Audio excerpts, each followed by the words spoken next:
And now, a word from our sponsor.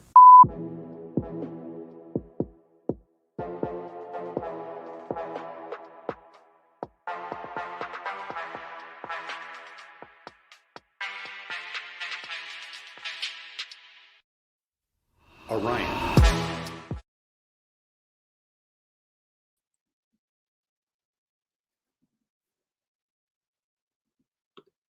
There it is. We're getting there. We're getting Each there. week will be smoother. We're getting there. Welcome back, everyone. If you are new here, I'm gonna just talk about that for a second because you might not have any idea what you're looking at or what's going on here. My name is CJ Reynolds. 5 years ago, I started this YouTube channel, Real Rap with Reynolds, and the idea behind it is to create pathways and pipelines to help teachers be the teachers they were called to be.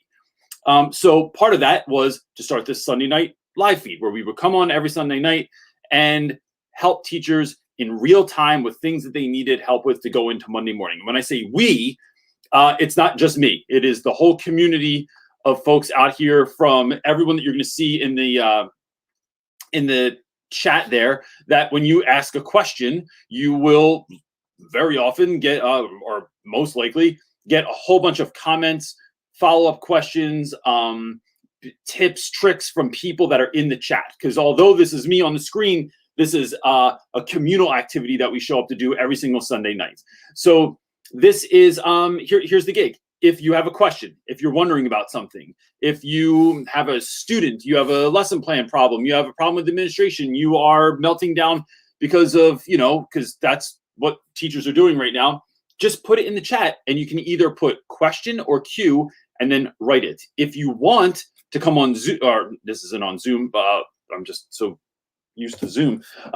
If you want to come on and ask a question to me or have a little bit of back and forth, you can do that as well. Here's something else I thought of this week. If you disagree with anything that I'm saying, right? I think our success as anything, as educators, as parents, as spouses, as band members, is largely predicated on our ability to have uncomfortable conversations. And so if you don't agree with something I say, if you think that some of it is you're questioning it, doesn't mean you mean it's wrong, but whatever you're thinking or feeling about it, feel free to ask those questions as well. I'm willing to talk about literally anything. Just put it out there. So if this is not enough, what you can do is you can get the book. I have a book called Teach Your Class Off, The Real Rap Guide to Teaching, that is created. There's also a podcast that exists on everywhere that you can get a podcast. This turns into a podcast every single week with thanks to my buddy Jake. Or you can follow us on social media. We're on all the major social media platforms and you can just follow along there. But again, it's one of those things that you could put a comment, but they're probably going to get commented back to from somebody else. And then if that's not enough, I don't know that I'm surprised every once in a while when someone asks me this. because I think I say things a lot of times, but maybe I just don't. Maybe I'm just not clear enough. Anyway, if you have speakers that come to your school, professional development speakers, you can just shoot a link or shoot an email to us, or have somebody at your school reach out to us, and the team can work to do like either a virtual speaking or professional development at your school. Like I show up, or I could go there and, fly or drive or however, people get around in your neck of the woods, and do that as well. So that's just a possibility if you're interested. So the gig here is, I'm waiting just a second. You guys are getting questions in the chat, and then the not so secret. Well, actually, then they're magically beamed to Texas to Edie, who magically beams them to New Jersey to my wife, who magically beams them to me, who's sitting right next to her. You can see your elbow this week. Oh, there you go. Just saying. So people know I'm here. I thought you were wearing your matching situation with me today. Yeah, I thought we were gonna be like Will and Jada Pinkett Smith. I like this shirt. It's like cozy feeling. New merch out. Which you can't get right now because there's something wrong with the website. There's bugs in it. There's bugs. Getting fixed currently. There's bugs in the website because usually you could order merch, but you can't get it. It's working. We're working at it. It's like, it's the thing. We're rolling with it. Okay. You have a question? Someone is saying in the YouTube chat, I don't know if this is an actual question or not, but do it. It says, "Hi Reynolds, in your book, I was struck by the part about remembering student number 2. Realize I've had several number 2s fly under the radar. How do I get over that guilt and become more conscientious?"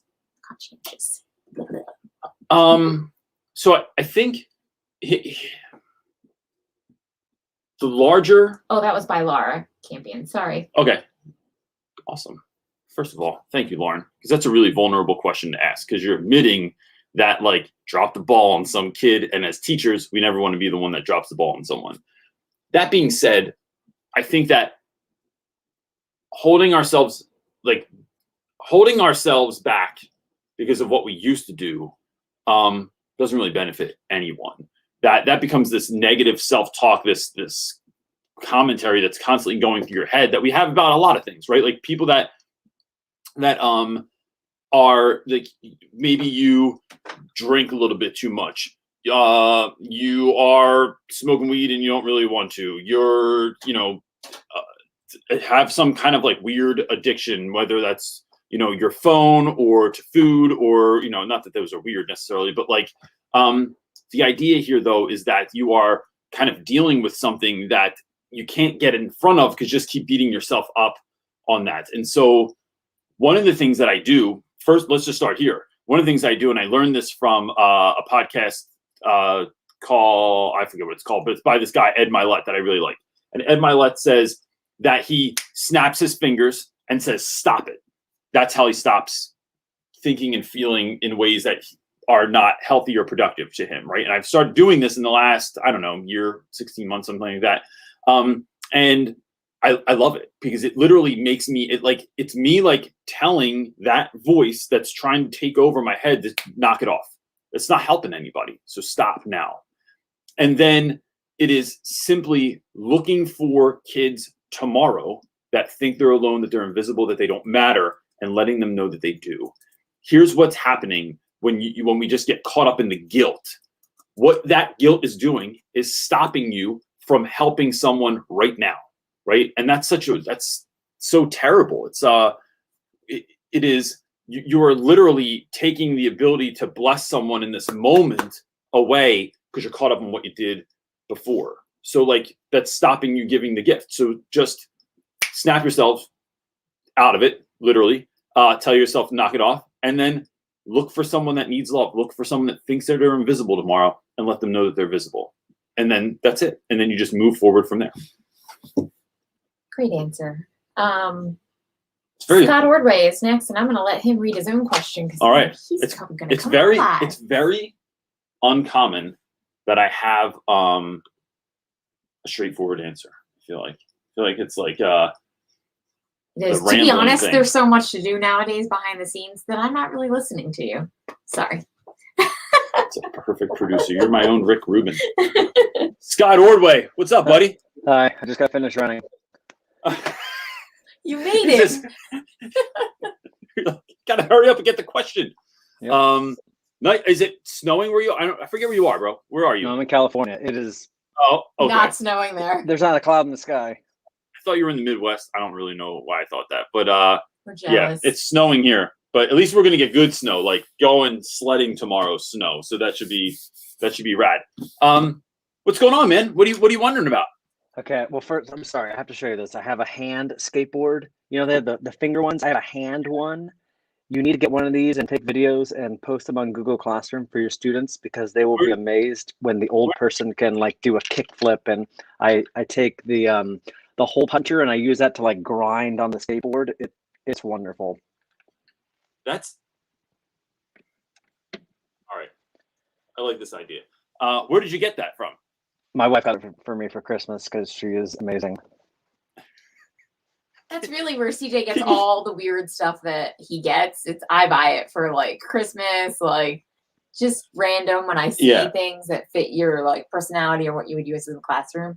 I always pick up the random. How comfortable do you have to be with my weirdness to be able to look for things in that way, right? It's not like you're not looking for a sweater. I know just your like, weirdness well. Look at this thing. This would be bizarre to use in class. Thank you. Thanks for knowing me. You're welcome. That's awesome, dude. What's going on? Okay, so my question is, I want to move over to the right on the pay scale. So the more units you get, the further you move over. You do seminars or professional development, stuff like that. So I'm trying to figure out if I have to get more units anyway to move over. Should I just pursue a master's? Because if I have to pay for units anyway, with getting a master's, even though it's more per unit, is that a worthwhile endeavor? I mean, I know I don't want to go into administration or be a principal, but I don't know what your thoughts are. So what do you want to get your master's in? What would it be in if you were going to do it? Something in education. I don't know. I mean, you see, the main one is curriculum and instruction, but maybe I need to do more homework. I don't really know what that would do for me. It's not like I want to be an admin. So I think that's like educational leadership is more for admin. I'm not sure. That's also kind of what I'm trying to figure out is if I'm going to, what would I even want to study? I wouldn't want to do it in history because I wouldn't want to, I don't know, do that. Yeah. It's kind of, I mean, a master's in history kind of makes me feel like when I got a degree in English, and then I was like, all right, what now? What am I doing with this thing? Like, I don't know. I don't know what the opportunities are for that. When I think of masters, I think, one, it's so much work. It's so much more work than like going to a seminar or like getting some kind of professional development credit. Like, so that's in my mind because I just think of masters as being like real work. Like that's a legit another full-time to part-time job for you on top of all the work that you're already doing. But you're right. Like getting a bunch of like, you can't put on your resume that you went to like, 97 different PD meetings or that, something along those lines.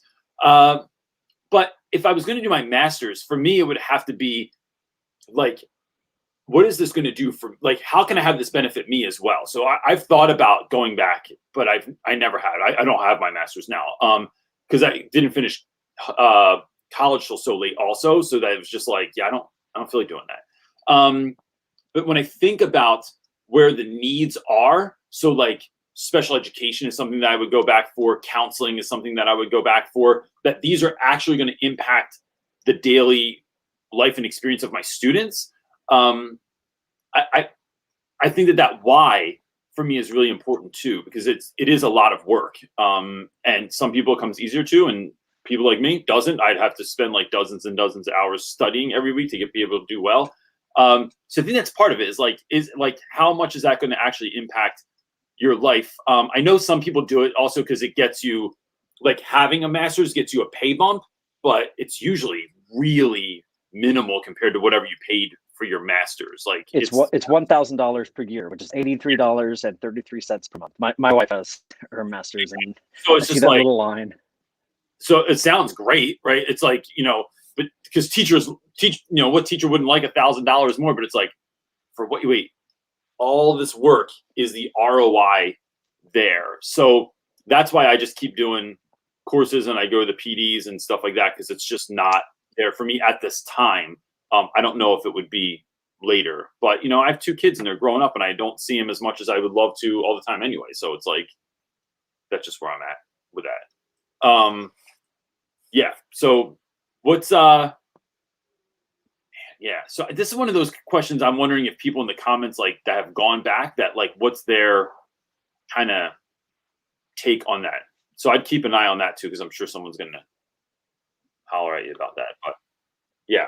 Well, because like my credential program, it did not, like, I know some credential program, I mean, I got my credential in 2011. So there was no like credential and masters like combined at the time. I think that's an option now. So I did email where I got it and said, can I do this now? Because it wasn't available when I was a student. So I'll find that out. If that's the case, then that would be nine units more of work to do, which I figured it's only that little. I might as well do that if that's available.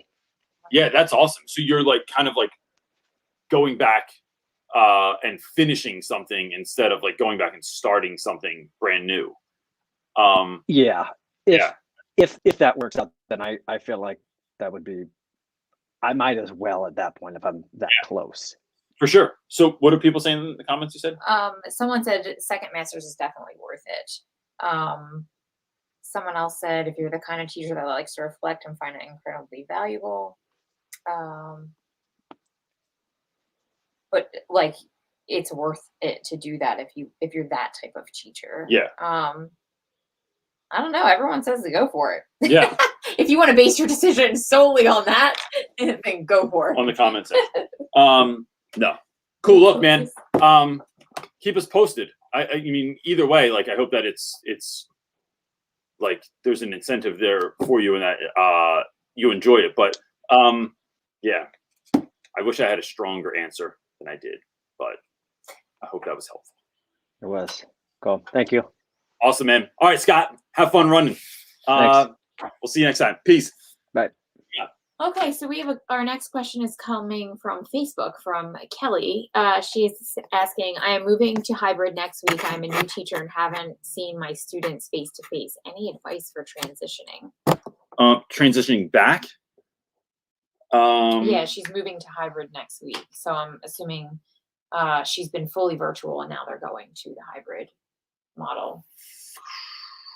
So what do you do in that transition when you're not even from virtual to like fully face to face, but you're virtual to like half virtual, half face to face? Like, I think, you know, that's so tough.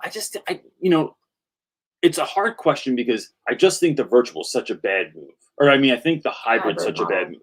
I think virtual has its strengths and weaknesses. And I think that in person absolutely has strengths and weaknesses. But with regards to hybrid, I think, you know, here's my thought on this.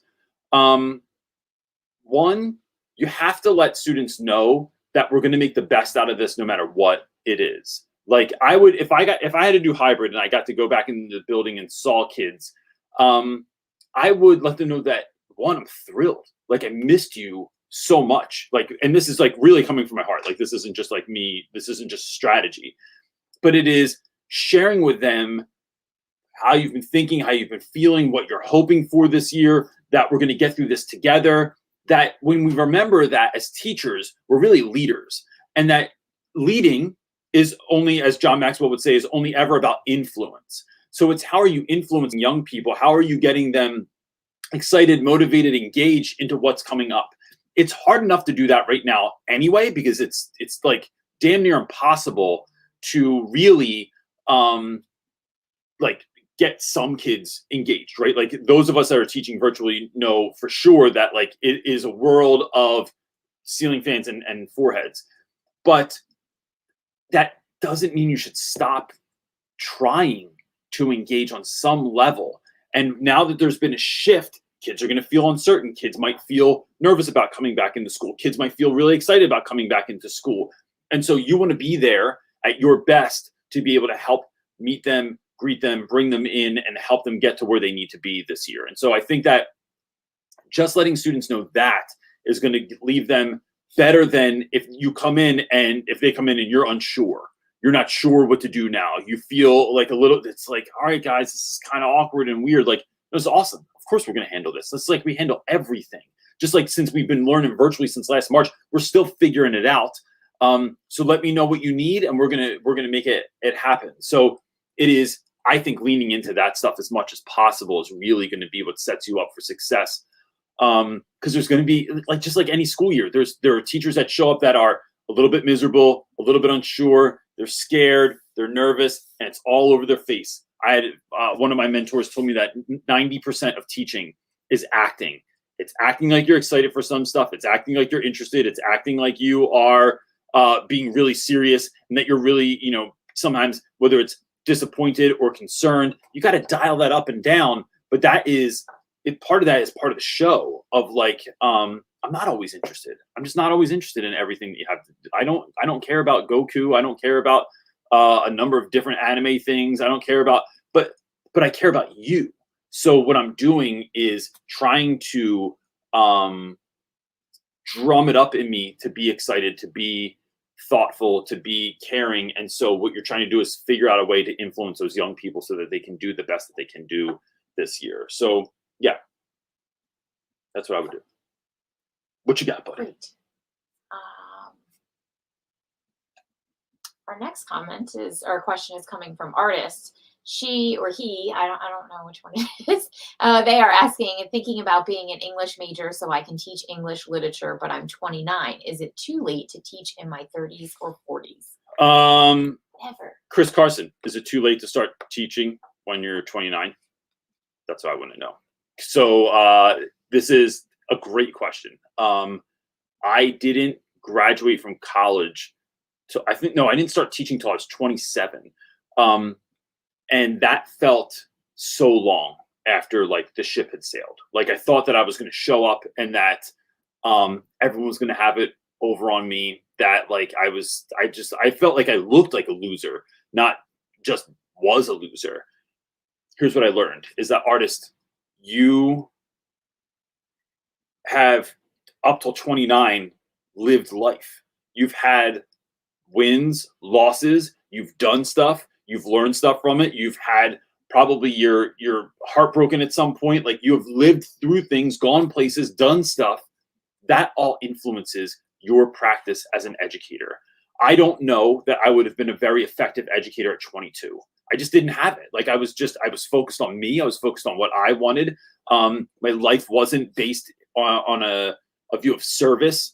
And I think teaching has to come out of that space. It can't just be about just me and that I love books and that I'm going to teach something. It has to be about books are a vehicle for me to talk to kids about real stuff, about how to like raise kids up and get them excited and motivated and engaged and dreaming about a life that could be, reverse engineering that life back to my class and why we're doing the things that we're doing, how these are going to actually steps that are going to help you win at the game of life. And so that's what I'm focused on now.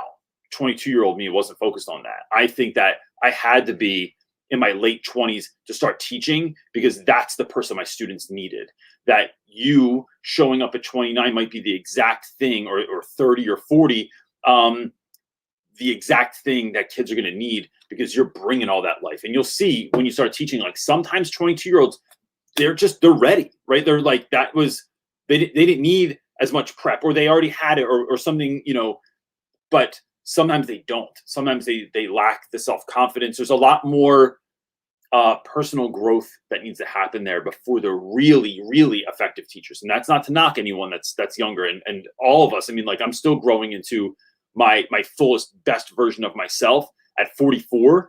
And I think that is something you just keep in mind is that, no, like, yeah, here's one last thing I'll say. I just talked about this morning.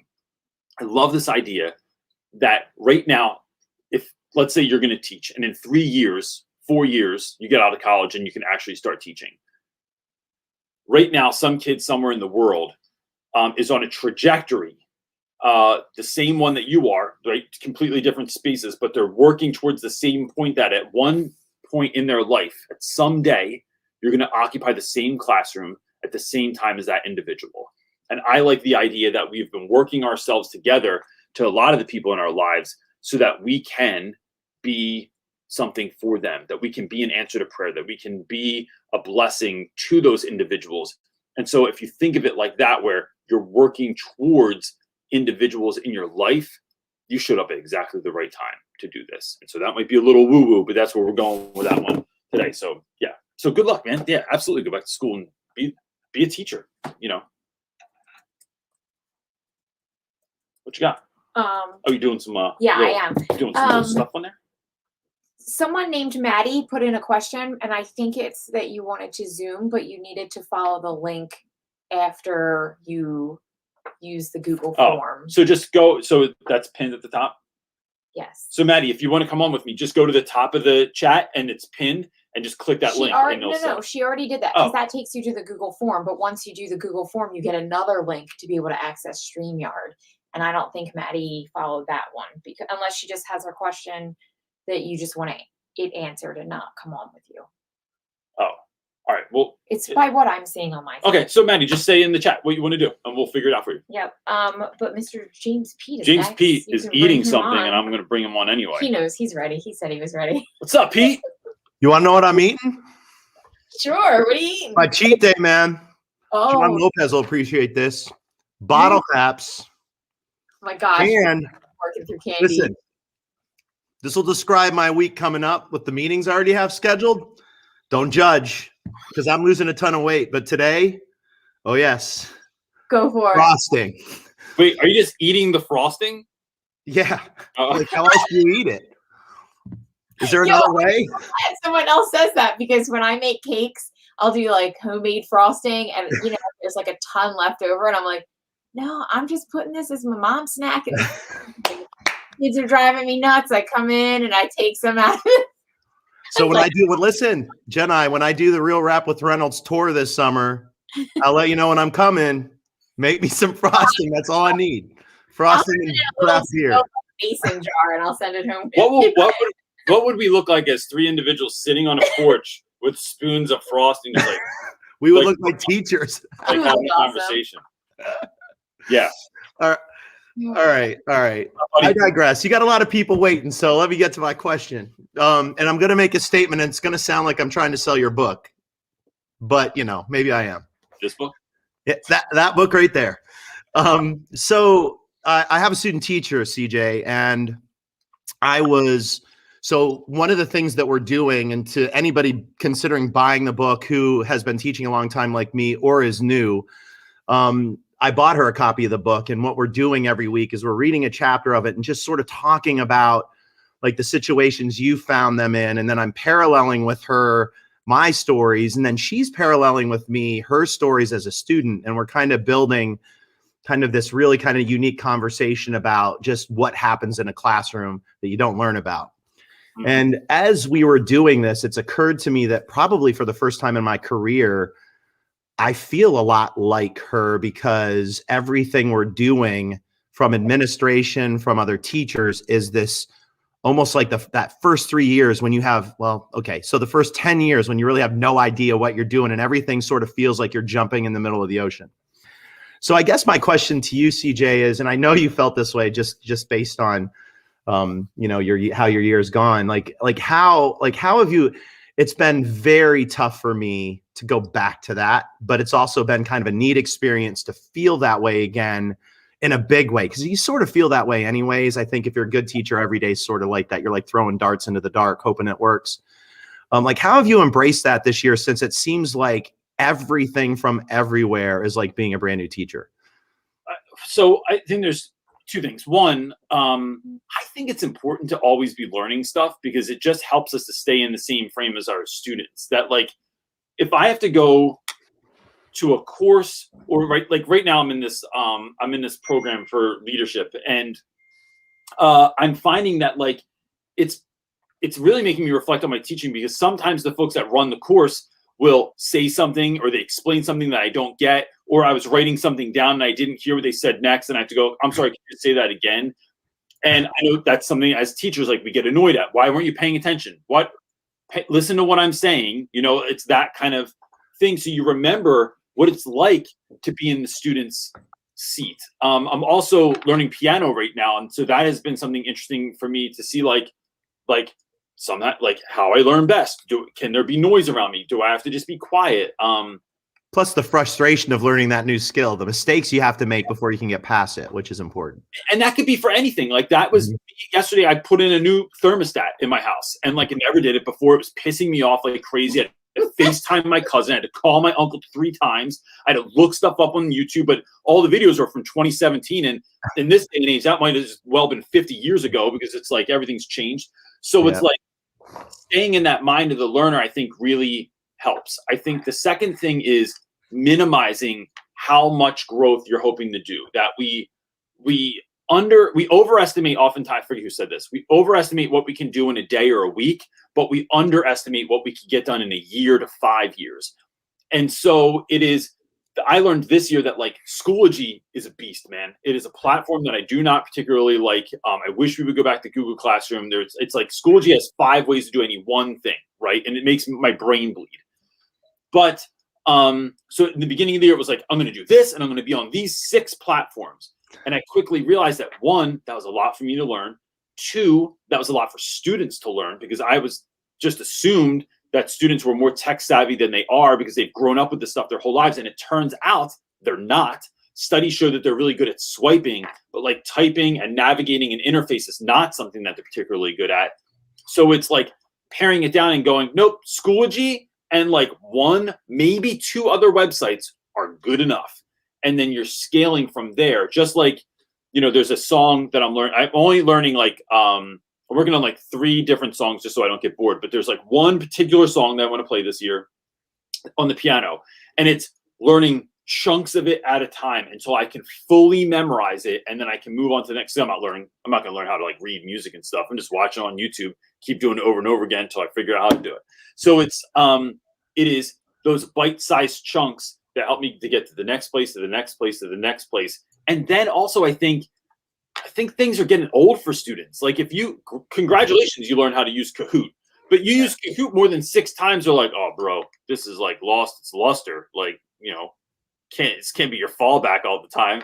So it's, you don't want the novelty to wear off either. And so that's part of what I'm thinking. Have you found that, like, cause you talking about your bag of tricks, have you found that those same classroom things that you do, the suitcases of gadgets that you use, are you finding that's keeping the energy at a good place even with all this Zoom stuff? So it depends on the class. There's some things that kids are fighting through that I could have a whole bunch of tiny hands and it's just like it's not gonna do the trick at this point. I think even in school when I use that stuff, I never need it. It's a nice to have. Like I don't need Jim, I like thinking that like you could literally put me in a classroom with nothing and kids are going to learn. Like, you know, I don't need a damn computer. I don't need a projector. I don't need silly stuff. Like I just look around and find things. Like we would figure it out. I use myself a lot, and that's all I'm going to say. Yeah. And that's part of it, right? Part of it is like, if you're excited, then it gets on people that are around you. When you're stoked about what you're doing, what you're teaching, what's coming up, when you're laughing at something, that stuff's contagious. Yeah. And so that's what you want to do is like, you know, share your vibe with your tribe kind of a thing where you're just like, you are, you know, someone said to me once, or I read somewhere that you're responsible for the energy you bring to a room, right? So if you're coming in like exhausted, like you don't really want to do, I was just saying this to that other question, like it's your responsibility to be on 11 and then show up. Or if you don't got 11 in you that day, can you be a strong 7, right? Yeah. Like it is trying to be the best that you can be that particular. You can be a strong 5 and do it in a different way. Like all year long, I've been trying to flip the script on Monday with my kids, like making them love Mondays instead of Fridays being the day they look forward to. So now you should see when the kids comes flying in on Monday, like, what's he going to do today? Yeah. This week it was back to the microphone though. So just so you know. Yeah. It's important. Yeah. So, anyway, you've more than answered my question, CJ. Have a great week. Good luck, man. I hope Stay sane, man, because I know you're going through the same stuff we are. I am. Did you get your microphone in the mail yet? I got 2 mails, man. Maybe. Keep an eye out. No, this is All right. the day one. This Ooh. is the one where you're at. So keep an eye on it. All right. Sounds good. All right. Thanks, man. See you guys. Bye. See you, Jenna. You and your hand over there. Okay, I've got Madison's question popped up. So she is asking, hello, I'm a student teacher at Kutztown University in PA. I am currently virtual middle school 7th grade history. Any advice for student teaching / job searching in a pandemic? First of all, who goes to Kutztown University? Cephas. My boy Cephas, who's been in a million videos and was the star of Big Guy Little Car, goes to Kutztown for special ed. So currently virtual middle school teacher. You know, I think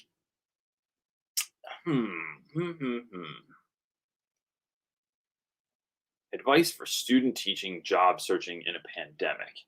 I don't think my answer would change if it was pandemic or not pandemic. I think it is all the stuff I've said in videos before, such as showing up for interviews like you actually want to work there, figuring out, dreaming, looking at a school and thinking, can I see myself here? How do I see myself engaging with this? How do I see myself helping to make this an even better place by just my being here? I think that's the conversation that you're having with yourself before you go into an interview. It's trying to figure out, do you want to work here, and having questions for them as to what's the teacher load? How many classes am I teaching? How many preps do I get a day? Like, what does summers look like? Do you guys pay through the summer, or do I get, I have to find a second or third or fourth job in the summer? What's it look like if I want to coach? How many different classes do I have to teach? Or different classes do I have to teach? Like, it's going in with those interview questions as well. And then when you show up for the interview, knowing a little bit about where you're going to teach or where you want to teach, what you want that to look like, and what questions you have. What that does is it makes you show up like you want to be there, right? Like you are actually interested in engaging and getting down with the school that you are signing up to be at. And I think that is, I haven't been on a date since 1995, but it's the same idea that I usually talk about, where you want, when you're on a date with someone, to know that you want them to be there. I'm not on my phone. I'm not scrolling. I'm not looking around. I'm not being all ADD and not paying attention to what they're saying, but I'm actually asking them questions about themselves, asking follow-up questions, paying attention, laughing at something that's funny, and instead of looking at my phone, it's actually wanting to be there. And I think the same thing happens when you're doing an interview with the school. I think the other thing is, I think sending follow-up emails is great. I think sending a follow-up handwritten cards is better. I do it all the time for everything. And I just think that that's the move. So I think ultimately you don't know what you're going to start teaching in next year, whether it's going to be virtual or hybrid, but letting schools know that education's only ever about the kids. I'll figure it out.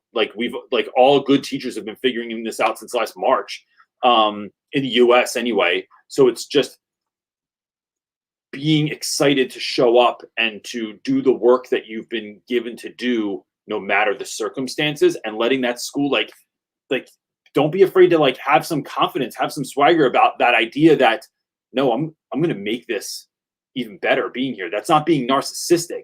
It's being realistic about who you are as a person and what you bring to the team, and how this is let's do this. I'm stoked to be here. This is going to be a great place for all of us. And it's going to be just, awesome. So I think that's where it comes from. It's more of a mindset. It's more, and then a practicality game. But I just think that the mindset actually is also practical. So yeah, best of luck. And if you see Cephas, tell him I said hi. My boy. Okay. Next is Liz. Liz is asking, how are y'all who are hybrid and teaching virtual and face-to-face students at the same time maintaining your sanity? I can't wrap my mind around it. We're supposed to go hybrid for the first time February 22nd. This is a great question. And it's that time of year, right? Where we're 21 degrees out today, something like that. It's snowing, and then it's going to rain ice on top of it. I am so pale at this point of the year. I start looking like I sometimes feels like I have no shirt on right now. I just have a teacher class off tattoo on my chest because I'm like looking like a Twilight character all of a sudden. That being said, I find that teaching at this time of year and doing well and having my sanity is not so much about my content, not so much about me finding good. It's not so much about pedagogy. It's about personal development. It's about me becoming the kind of teacher that can handle this. Me becoming the kind of teacher that can sign on and it's not a problem. I got this. So I think about that a lot. I think about like, who do I need to be? So instead of I forget how I was going to say this. I was thinking about this earlier. It's really becoming the kind of person that can handle this sort of thing easily, right? So that's what I'm thinking about. That's what I literally sit with in the morning and I dream about and I wonder like, all right, this class is particularly difficult. No one's paying attention. I can't get anyone to engage. No one's doing the reading, the writing, the homework. What would this look like if it was easy? And who would I need to be able to carry that out? And here's what you find. That in a lot of our heads makes it seem like everything has to change, that it is this mountain of work, that it is completely impossible to get around. I just don't think that that's true. I think that every single thing that you have in life, every single shift that you need to make is much more manageable than we think it is. But we get ourselves off the hook by thinking that it's going to be impossible. So when we make attainable goals, right? Like say you want to lose weight, you could literally just shift like one thing about your diet and then you start losing some weight and you start building momentum. So when I think about my class and my sanity, it's like, can I get up a little bit earlier in the morning? Can I, change something about like my own life? Like what's my vitamin D level look like? What does my gut health look like? What is then all I have to do is drink some kombucha, which is disgusting, but like I'd rather do a shot of kombucha and a vitamin D vitamin and start working some of that stuff out. Like what would it look like if I reached out to a few kids? Or like I just think that there's things that you can do to help yourself become a better version of yourself. And then those so-called problems at school, they're not just not problems, but you're in a better space to come up with solutions, to come up to deal with them, to not get stressed out, to not take it home with you at the end of the day, to not like have to drink a bottle of wine every night so that you can forget who you are and what you do and why you're doing it. It's like, no, lean into that stuff and become the better version of yourself. And then that's going to help you to become a better teacher and deal with all that stuff. What you got, buddy? I'm having issues with people, like if they put it on the form, they must not be following the link to get into StreamYard, because Anthony here has a question, but he's not in the waiting area. So Anthony, That's all I got. or it's folks, if you want to come on, which I love, like, so if you're thinking about it and you're like, I'm not really sure if I want to go on, like, I really enjoy it a lot. So, you could just think about me, because I would love to have you on. The other thing is being mindful that you're putting your real name when you come into StreamYard too, so that or that they match. So like if you are Saucy Pants 99 on YouTube, like make sure that you sign in with Saucy Pants 99. No, so that's actually that's not the issue. It's really just, I just made that up. Well, there's a link that comes afterwards, and I think somebody must not be following the link, and that's what gets them in. I need to see them in StreamYard waiting, and I'm not seeing that. So we're gonna just ask Anthony's question. Anthony, if you want to pop back on, because you want to follow up on it. We'll skip Anthony's question. Let's see if we can figure it out. Anthony, see if you can get into the StreamYard link, and then we'll do it. Okay, we're gonna jump to Caitlin. Caitlin is asking, CTE teacher, having a hard time with my seniors who have no motivation at all, are hybrid. I'm at my wit's end and ready to just say scrap the certs for the year. I can't keep pushing through the way things are. All right, that's a great question. Look, here's the thing, Caitlin. First of all, that's a lovely family. And I just think You're making baby noises over I'm there. making like loving You're noises. making that. I love You're making that. I like seeing other people's families. And you make that sweetness. noise. That scene. Sounds I like the did. dog. It sounds like the dog when I leave him. Did I just say that you sound like the dog? I It's did. okay. I did. We love I'm our sticking dog. with He's it. Cute. He's cute. I'll go with it. When he stays out on the other side of the glass door in the office, and he Yes. just goes, He just whines lovingly. or he does that thing where he goes. Anyway, I digress, Caitlin. I think that oftentimes teaching seniors, one, they have just that senioritis, right? They're just done. They know what college they're going to. They know what they know what they want to do next with it, or they don't care about college and they know they're going to drive trucks, or they got their boy is going to like hook them up with a job at Amazon or something like that.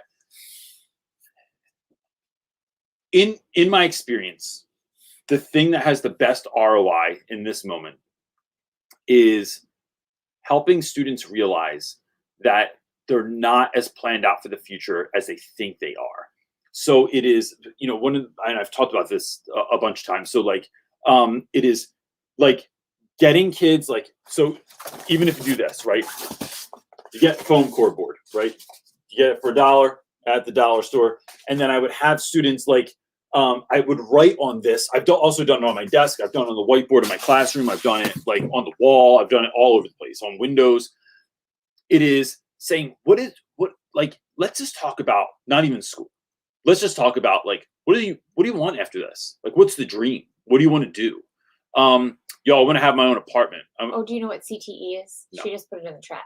Career Technical Education certs. Okay, so that makes sense to me. It is thinking about kids and helping them to gain a vision of what they actually want in their lives.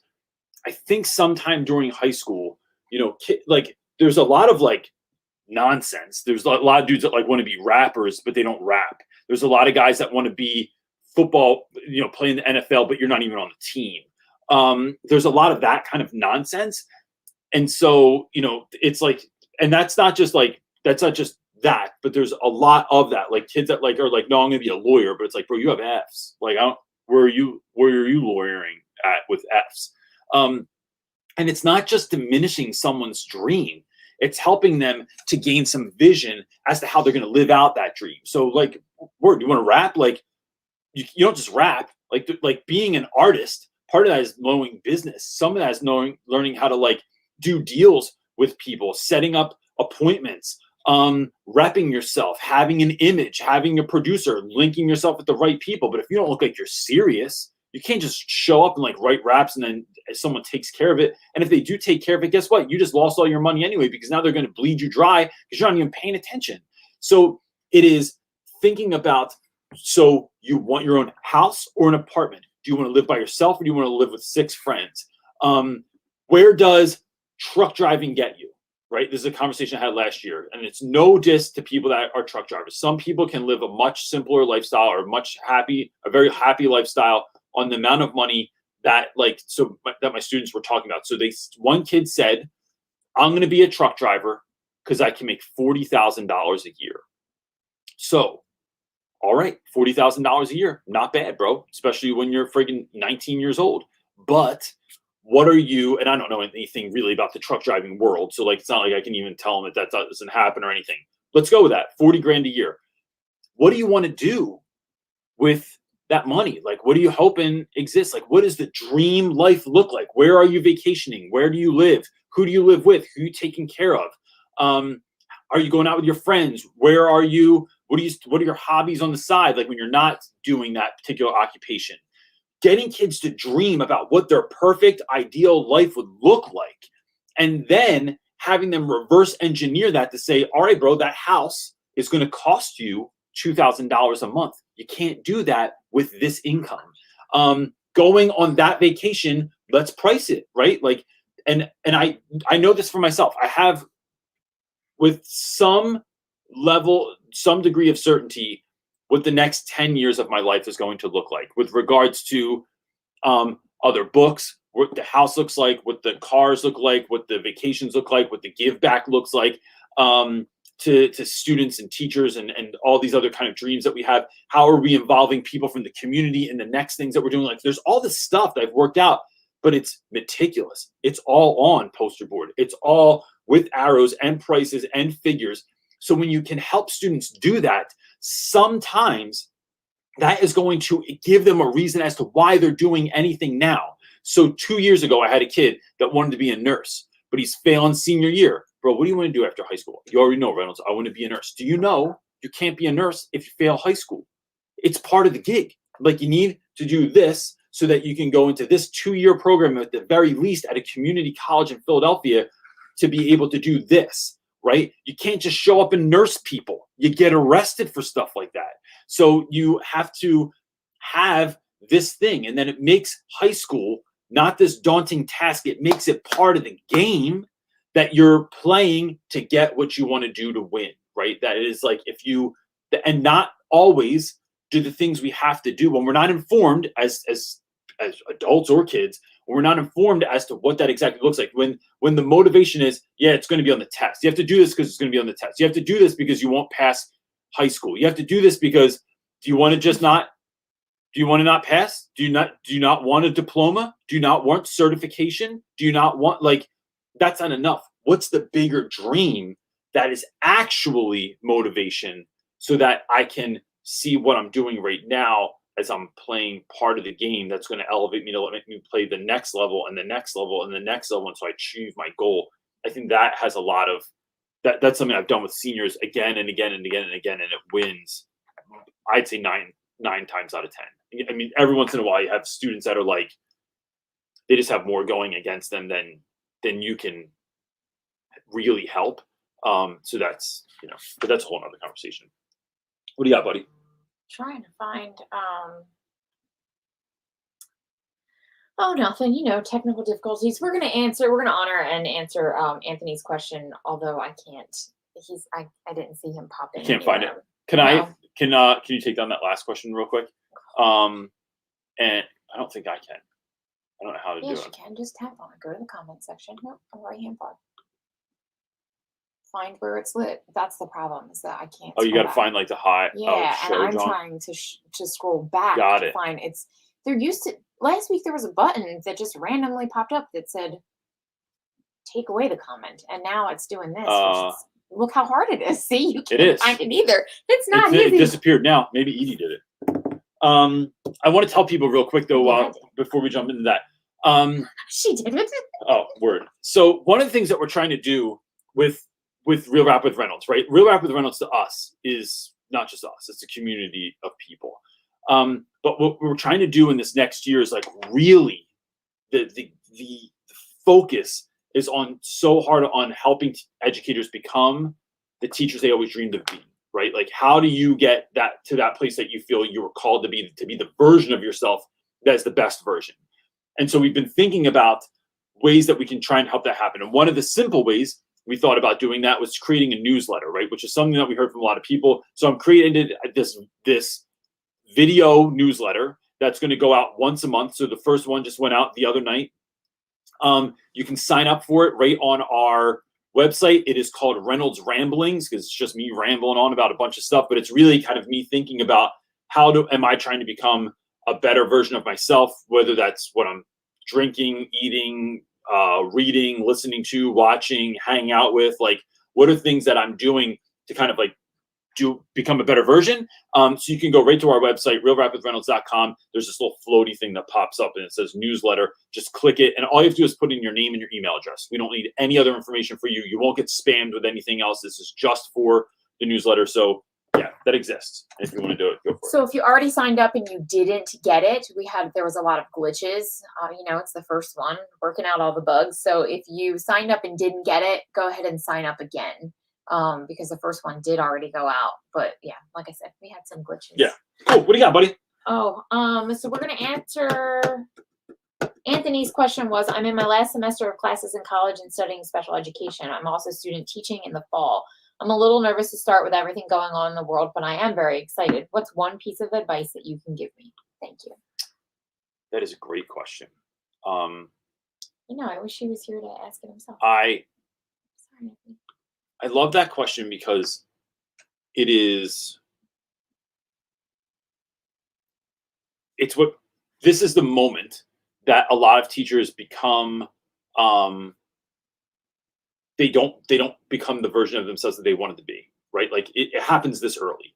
So my only piece of advice for you when you're going into being a teacher for the first time, or even if it's anyone that's student teaching for the first time, it is, do not wait to be the teacher you feel like you were called to be, the teacher you dreamed of being. When you're sitting in all those classes and you're dreaming about what this would look like and how great your classroom would be, what your connections would be with the students, what your lessons could be like, and where you're going and how you're teaching them, and are kids in seats or not in seats, and like where are we all over the classroom or all over the school, what kind of trips are we taking, like all that excitement, all that stuff you've been thinking about. Do not wait to be that person. Do it immediately. You're going to screw up, you're going to mess up, you're going to do things wrong, you're going to get real excited about something, and it's going to fall flat, and the kids aren't going to want to do it, and you're going to feel like a piece of crap, and like maybe you picked the wrong job because you shouldn't even be doing this because no one cares about what you're doing anyway. You will pick class trips that sometimes you think are going to be awesome, and then they're not as awesome as you want. People that you brought to speak to your class that you thought was going to be great, and it's not going to go that great. But you will have class trips that are all world. You will have class trips that when you're operating out of that space of being the teacher you always wanted to be, that students will talk about for the rest of their lives, and will show back up to school and be like, yo, you should have gone on the trip with us to the thing with Reynolds. Like, it was amazing. That, you know, when we start dreaming and thinking about that kind of thing, I think it brings us to a better place. Now, look, I'm not saying all schools are filled with apathetic teachers, but I feel like when we enter into schools, you can either look at people as, you're so good and I'll never be like that, or apathetic teachers that just kind of look at you like, why are you doing all this? Like, why are you staying at school till 7 o'clock at night? Like, why do you ask the kids so many questions? Why are the kids coming into my room? Can you calm it down a little bit? Because they're coming into my period 7 after being in your period 6, and now they're all hopped up and hype and stuff. And I gotta, I need them calmer than that. Sorry. Like, that's like the opening band, like dialing it down because they don't want to outshine the headliner.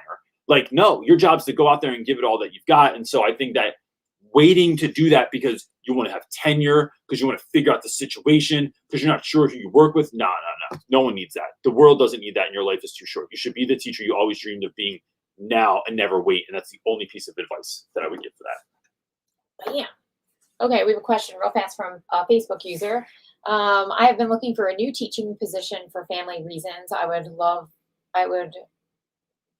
have to leave my current district immediately. How can I continue the search without feeling like I am abandoning my current school and stepping on anyone's toes? That's such a good question, right? It is, and I've struggled with this myself when I've thought about, when I left my first job in Camden, New Jersey, I remember I cried in the room when I was telling them I was quitting. Like, I couldn't handle it. And I'm a crier anyway, cry basically everything. But it is something that I just thought, like, I'm leaving the students. Especially in dealing with, when you're working in schools with students that have very little consistency in their life, at least in a positive way, and you became part of that consistency in their life in some way, shape, or form, how can you leave that? I think the way that you can leave that is knowing, one, it's not about us. It's only ever about the students. And so that I am trusting that somebody else will help, will show up, right? I walk in faith, in a faith that says, like, I'm not just leaving this kid with someone else. My job in this assignment is done. I need to switch gears. I think 2 is remembering that you can still connect with students that you no longer see. Like, I mean, if I left my school for some reason, like, I wouldn't not keep up with the kids. I could go back to that school. I could talk to them virtually. I could still play games on the internet with them. I could shoot them an email. I could do a phone call with them. Like, there's still stuff that I could do. Which reminded me, Kev called me the other night. I didn't call him back yet. But I was on the phone with somebody already, and he was trying to beam in. So the other thing is, the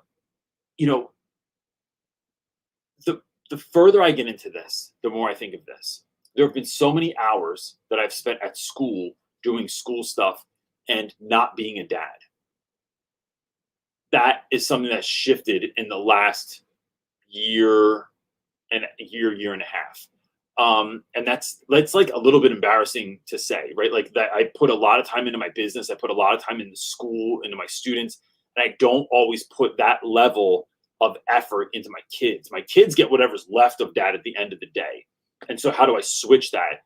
And so my family is the only thing that's really, it's like the most important thing to me in the world. Because students come and go, right? Like, but my kids are my kids forever. Now, some students will be my students forever, and some kids I keep up with years and years and years after, but it has to come from a focus on my family and my love for my wife and my kids. And then one of the things I'm learning is you start teaching out of that overflow. Your students, your school, your community, when you cultivate that level of love and commitment and joy at your house, you start teaching out of the overflow of that love. And so that's what I think about when I think about leaving schools or going on to something's next. It's time for me to move on, right? Like I'm not a settler, I'm a pioneer, and like I'm going on to the next thing. And I love all of you. But you know in your heart that this is what's best for your family, for your kids, for your spouse, then that's what you do. And that's the number one concern. I love that my children can see me teach and care for other people's children. I love it. It is a great joy of my life. I think it's a great lesson I can teach my kids. But what am I teaching my kids if I put that over them? I don't want to teach them that lesson. So that's why I'm flipping it up. So that's why I think a way that you could frame that in your mind as well. What you got, buddy? Okay, our next question is going to come from the real Bob Saget. Can you believe the real Bob Saget's here? He's saying, hey, Mr. Reynolds, my parents are against me teaching, and they feel I'm wasting my potential, that teaching isn't a good choice, especially for a male. Any advice on what to say and how to approach? All right, so Bob, one, I love your work. Full House was a great show back in the day. I'm sure you haven't heard that your whole life.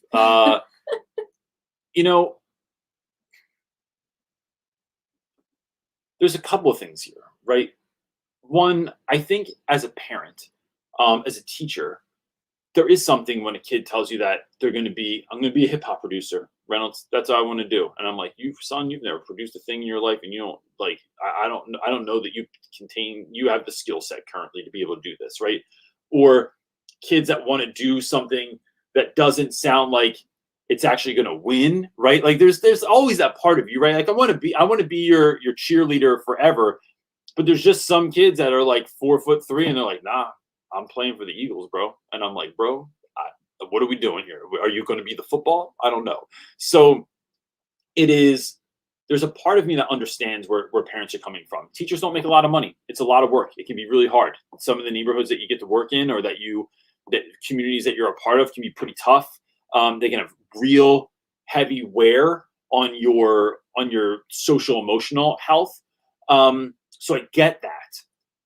I just also get what it's like to hate a job, to go to something because you're making money, to not really love your life. And that is even more terrible.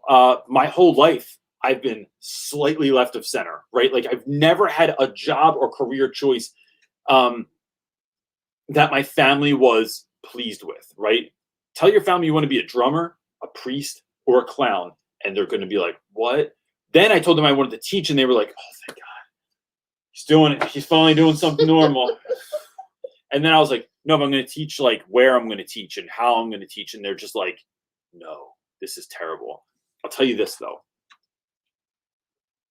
And one of the most amazing compliments that came out of putting my book out last April was I had some family members read my book and like read it in a sitting, that they were like, because they didn't realize all that I had done, that I'd been through, the effect that I've had on some children's lives, the effects that children have had on my lives, the effect that the community, like how, like the way that I've actually grown as a human being has largely come from being accepted into a community and people loving and caring for me and being open with me and sharing their, you know, whether it's their students or their burdens or their gifts with our classroom, like that has changed me on a level that I can't even fully describe.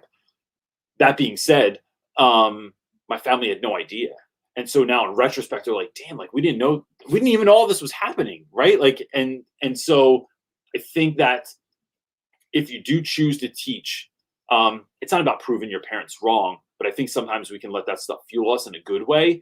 And so it's like being like Steve Martin said, be so good they can't ignore you. So you're doing you go into it with such a fire, such a passion that it is undeniable the fact that, no, this is what I'm supposed to be doing. And so that's how I would take that. It is having that conversation with your parents. Because look, I mean, look, I don't know your parents and I don't know you, but I can still say this. Your parents just want you to be happy. They just want you to be happy and safe. And so do it. But I think you can do that and be a teacher also. I don't think they're mutually exclusive. So yeah, that's a hard one. That's something I would love to like. I'd love to like to have a conversation with people's parents and say like, hey, what's the holdup on this? Why wouldn't you want to do that? Yeah. It's hard. I mean, Marley wants to be a teacher, and I see the implications of like teachers just don't make a lot. There's a lot put on their shoulders. And so although Marley, I think, wants to be a teacher, it's not one that I would like want for her per se, because there's a lot of negatives with teachers. There's a lot of positive also. I think teaching and education is really important and really great and really noble, but there's the other reality that like some areas and jobs, like there's some great districts that pay a ton, right, or appropriate wages. There's others that really struggle to pay their teachers, and that causes a lot of stress on the student or the teacher in their personal life. And so do I want that? No, for my daughter, because it's just, I want everything to be great for her and I want an amazing life, but I also, her calling might outweigh my concern for that, right? And if that's the case, then I go with that. Facts. I'd say one part of what we're trying to do with the company is to create opportunities and incomes that will help our kids out. So like, and not just our kids, but like other teachers, that like creating spaces and places for them to either like, so I wouldn't want Marley to worry about that financially, right? Like part of me, I want to be her dad and I want to help take care of her. I think the other piece though is we're not trying to raise cogs. We're raising game changers. That's true. And so like, I'm trying to invest in my kids on a level where, I mean, you see Brody when he walks with swagger. What up, girl? Come here, you can come in. Do you need something? We're talking about you anyway. A popcorn kernel is stuck between my teeth and now I'm bleeding. Okay. Oh, get one of those little I toothpicks. was, and I'm pretty sure that's what started the bleeding. Well, it's okay. The bleeding The bleeding was all right. It's getting it out, and then it will heal, no problem. You just have to get the current. Don't worry, we're on live right now, but Now the world knows your your gums are bleeding. So, exactly. So point made. My kid has a moment, and I need to stop what I'm doing. Is it unprofessional to talk to my daughter about the thing that's stuck in between her teeth? Maybe, but that's it. It's number one right there. So that I stop what I'm doing and I help. But when you're raising game changers, I think that it's like, yeah, that factors in, right? That's a factor for how I would feel about their life decision. Yeah. You can't mess with someone's calling. If it's really someone's calling, like who am 100%. I as a parent to block that? All right, what else we got? Okay, Elaine D is asking if some of my 7th graders are not at 7th grade level, but for 2nd and 3rd grade level, I'm thinking of making a separate Google Classroom and offer math they can handle, starting with subtracting. Hold on. Is there another part to that? All right, I get it though. Okay. Right. All right, let's go with that. I'm going to try and get a bunch in. I'll try and answer. We're going to get these guys waiting. So Elaine, I'm going to say first, yes, it's a good idea. Meet your students where they are to bring them up to where they want to be. There's too many times that schools try to pretend that kids are, oh, you're in 7th grade, you should do 7th grade math. And if you're not, then you're going to have to to get it together. And it's like, no, bro, that doesn't help anybody. If someone can't read, if they can't do math, if they have, you know, like poor working memory, something along those lines, it's like, meet them where they are, help them to do the good stuff. So I think that's a great, not only a great idea, but it is like such a wild blessing. I would reach out to those parents of those students though and say, hey, look, I'm noticing that we need work on some certain skills. I'm creating this extra thing for your student to be able to grow into the 7th grade or the 8th grade or the 9th grader that they want to be. And so just reaching out to parents, I think, is a good move in that place too. But that's a brilliant idea. Good work. We need more teachers like Elaine. What you got? Tian is next. All right. I warned him, but I hope that was enough time. I think I did. He's good. He's smiling. We're going to find out now. Hope he's not picking his nose. No, he's smiling. What's up, buddy? How are you? Hi. So yeah. My question is just like, well, I'm home right now, being laid off and all, but yeah. So I've been asked to tutor, and well, I'm an elementary school teacher, but I've been asked to tutor middle school math a lot. Yep. And I went elementary so that I could avoid middle school and high school math. Got it. But it's my godchildren's mostly, and I'm the only one available. I'm the only one they want. But yeah, so like my question is, how do you sorry, I got it written down. Yeah. Like how do you So what do you have like strategies? Do you have any strategies or suggestions of teaching like a different grade level or a subject that you're not familiar with, especially if you're not really good at it? Yeah. Good question, right? So you're their only hope, but you're so good at the thing you're being asked to do. Wait, let me know that I get you, because that is me with homeschooling my kids. Math is fractions. I'm not very good at that. Fractions, divisions, long divisions. I feel you. So I think but you need this for your livelihood then, correct? Like you're tutoring to make money, and so like without this, do you lose income, or what does that look like? Well, it's my godchildren, so it's like tips. All right, Yeah. so I think you're honest with people as to how much you're actually good at this particular thing, right? So that if the thing is,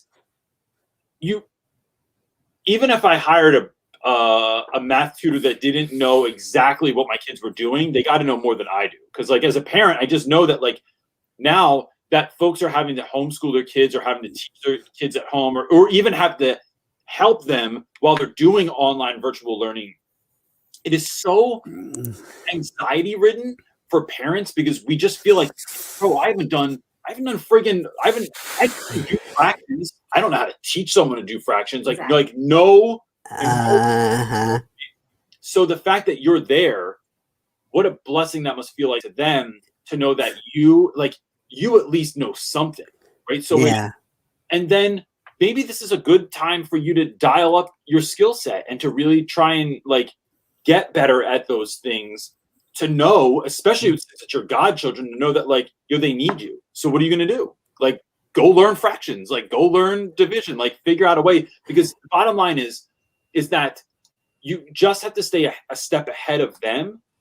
And Right. your something is better than somebody else's nothing, right? That's really important, that you can try and get something. And then maybe when you go back into teaching again, there might be some of that stuff that you can pull from later. Like this isn't learning that you're not going to use at some point in the future. You just never know where you're going to use it. So I think it's trying to stay a step ahead of those students. And I think about like one year they gave me senior English they wanted me to teach. I'd only taught ninth grade for years, like over a decade. And then the school that I'm at was like, hey, look, someone quit like right before the beginning of the school year. Can you teach seniors? And I was like, bro, I don't remember how to do research writing. I don't remember how to do like a number of the things that they were doing. On that level, I just had to learn. And then I just faked it until I did it. And so, you know, I think that you're probably being a lot more effective than you think you are. Don't look at what somebody else is doing. Look at what the job is right in front of you and what your godchildren need, and then be ready for that lesson that day, and then execute. And that's all I would do. Right. I Thank think you. a lot of people in the chat are saying Khan Academy as a tool to use. I look up actual things for kids that need visuals. So I found like Legos work really well. You can Google that. I've come up with Legos for kids. All kids love Legos, right? Yep. Cooking, ordering a pizza and breaking it down like that, like doing lunch. We've into some of that stuff and just through cooking. That's how Yeah. and it's not my strong suit either. Yep. Cool. Look, man. Like quadratic equations. Yeah, I hear you. Any math. Yep. Edie's going, what? I know. Yeah. Okay, let's All right, go. buddy. We've got Have a good day. I hope the Right, rest. you too. Peace. Yep. All right. Bless you. Earl is next. He's Earl. up next. He's Earl's waiting. been waiting. He has. Yeah. Earl. What's up, Earl? How are you, man? Oh, I think you're still muted on your end. Yeah, I think. Oh, I can unmute you. Oh, you can Look at unmute. that. I can unmute you. How are you? Where are you from? I'm from Houston. Oh, fantastic. So you're not dealing with snow today either, then? I would No, it's a beautiful 60 degrees out, 60 degrees, blue sky. It's a beautiful, beautiful, beautiful Awesome. winter day. I have not. I was not introduced to like actually being in Texas until like a couple of years ago, and I've been to a lot, like several different places because it's like, you know, you think you go to Texas, it's going to all look the same, but it's never let me down. It's always been wonderful there when I've gone there. So Yeah. Yeah. It was actually one of your videos I saw somewhere. You were in a city in Texas, and it was there's a couple of bits of your advice that I've taken to heart this year at the beginning of the year. And I think in this video, I forget what city you were in. You were in Texas, and you said that your presence is more important than your advice, or your attention, I think is how. Attention is more important than your advice. Yes. Yeah. And I put that to my teachers, my fellow teachers this year, and I've tried to follow that. But you know, the other piece of advice you gave that I actually wanted to follow up with today was you said, you know, follow what your kids are into, not to be cool, but to be relevant. You know, I'm a 50-year-old dude. You know, I'm not going to be cool to my 8th graders. Yeah. But I have found it very beneficial to be relevant. So I spent some time digging into Fortnite and Among Us, and I watched the Cardi B video, which, like you said, can't watch at work. Just know what they were into. So I was just curious if you had any updates to that. Like, what are they into these days? What are you following to kind of stay relevant? So that's a great question. So one of the things that folks ask me a lot is like, how do I get the information to, like, how do I find out? It's just listening to students, like if they're in the hallway when you're in school, or like in the chat, or someone will mention something, or I'll notice like something that's behind a kid when they, you know, the 1 out of 17 kids that has their camera on, that like, what are the action figures behind them? What are the posters? What's playing on the TV that I can see in your poster frame is reflecting, and you're telling me the TV's not on, but I can see it, bro, because I can see Sports Center playing right there. So it's just paying attention to those little things. So right now there's an app. So it's Cobra Kai is a big one, which is funny to me because most of my dudes think Karate Kid is Jaden Jaden. They asked me about that the other day, and I had to roll my eyes. I thought, really? But okay. Good. You should watch it. It is a hilariously great show. Okay. The other one was, what is that app? I'm trying to find it now. I want to say it's called, so Discord is another one that like my students are real into. That's a social app that that my students are really into right now. What was the other one? Was it called Clubhouse?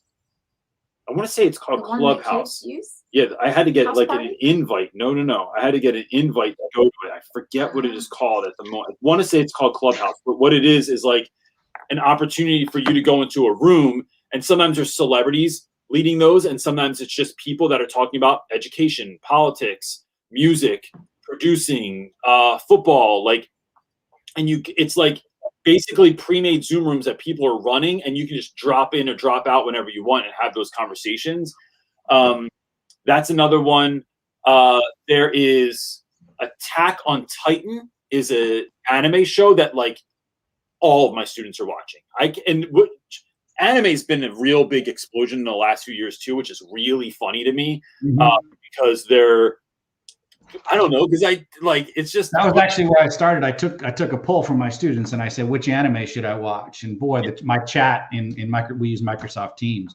And as soon as I said, y'all give me some examples from some anime, my chat just blew up with all sorts of them. I didn't realize that was such a thing either. Yeah, no, it's huge. Mandalorian was really big in the last year. WandaVision's a big one right now too, which is new Disney Plus show. So what was the anime you just mentioned? It's called Attack on Titan. There may or may not be nudity in it. I can't really get a straight answer from anyone because there's moms in the room, but like they love it. And they're just like, because we did a breakdown. So the way I found out about this the other day was I gave a really simple activity was, hey, go watch a show, 30 minutes. And then I want you to break it down. Like, what was the exposition, the rising action, the climax, falling action, all that setting, all the things we've been talking about all year. What was something you had to infer in the show? They didn't give you an answer, but you had to infer it, that kind of stuff.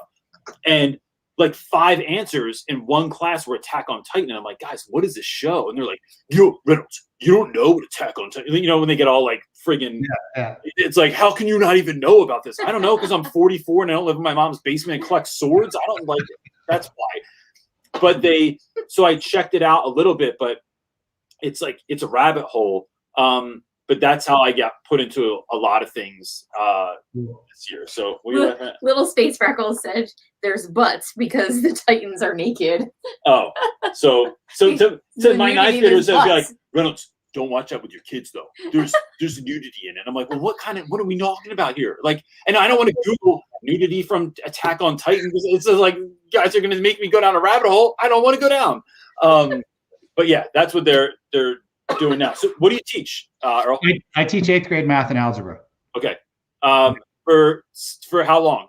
I mean, this is my second career. So I'm in year 4. You know, I took a package from the oil and gas world and went into teaching. I figured if not now, when? So love it. It's been a challenge. We're hybrid, but you know, with the older kids, some kids are in person, some kids are virtual. I know a lot of questions are about hybrid. I just teach it the same. Basically, the kids in the room are logged on. We're fortunate. We're a one-to-one school, so they've all got their own devices. And so I build all my lessons and the kids, you know, virtually basically. And with the older kids, I've only got a handful in the classroom at any one time anyway. So, you know, a lot of them are at home. Looking forward to having them back maybe eventually. But, you know, right now it's up to the parents and most of them are staying home. Maybe 15% are in the building. Yeah, that's so great. I mean, that's good to hear, I think, because it means people are taking things seriously. But like they're talking about us going back hybrid before the end of the year, and I'm just like, I have too many students who were raised by their grandparents that I'm like, this is just like, what happens if grandma gets sick? Like, you know, and then like, what are we doing with these guys? Are we taking care of them? Are we feeding them? Like, are we washing their clothes? Like, I don't know, but yeah. So look, man, thanks for coming on. I really appreciate it. Thanks for everything you do, man. Appreciate it. Keep it up. Thanks. Peace. What you got? Anything else? Well, I mean, it's almost 2:30. There's of course more. There's always more. It is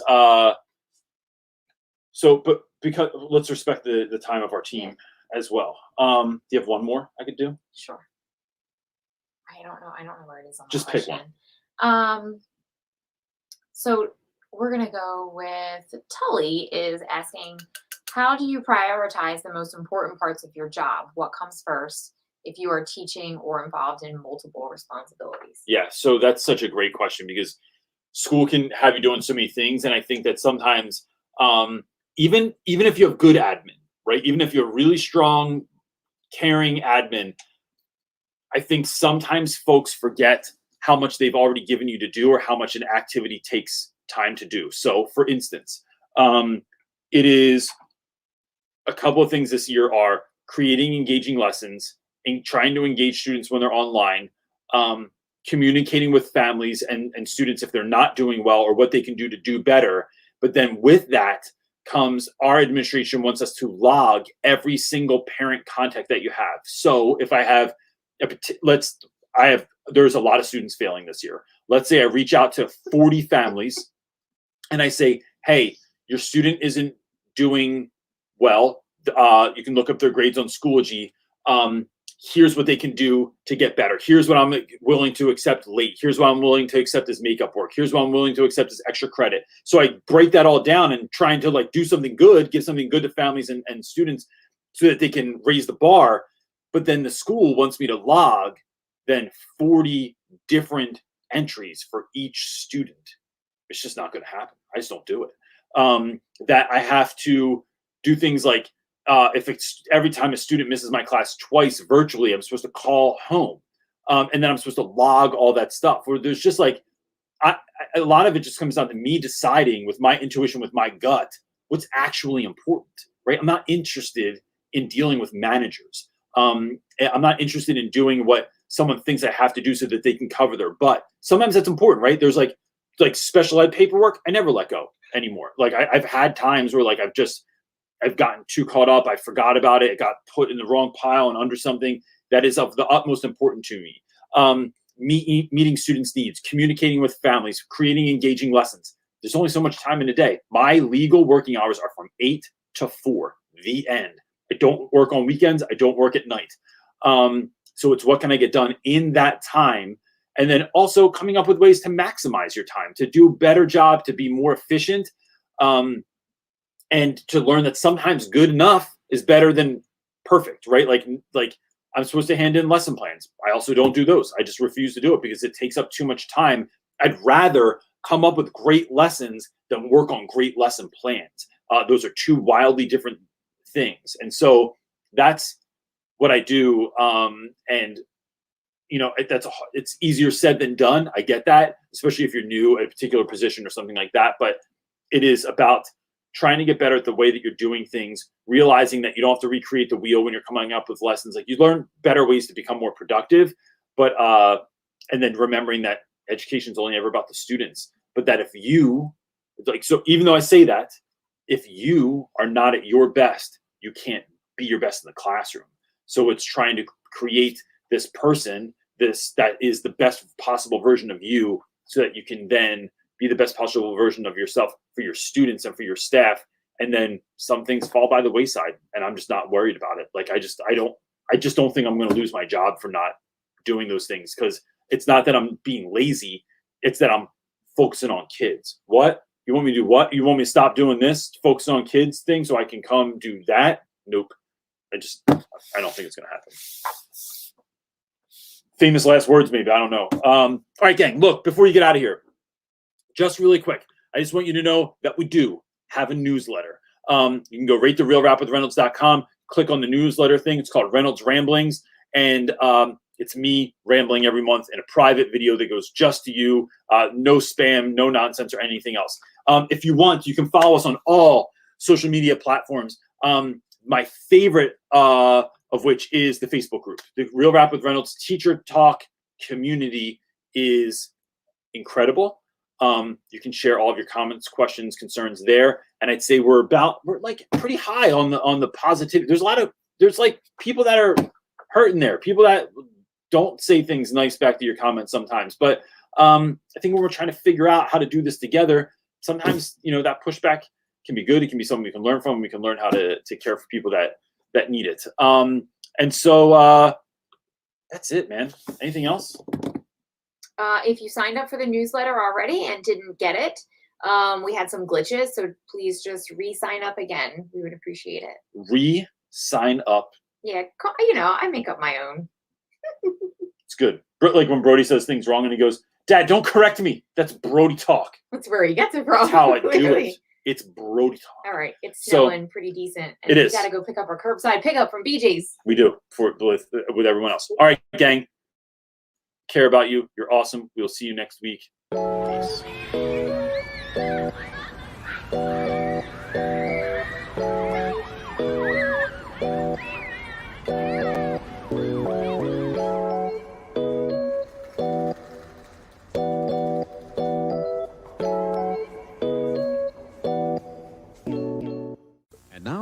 from our sponsor.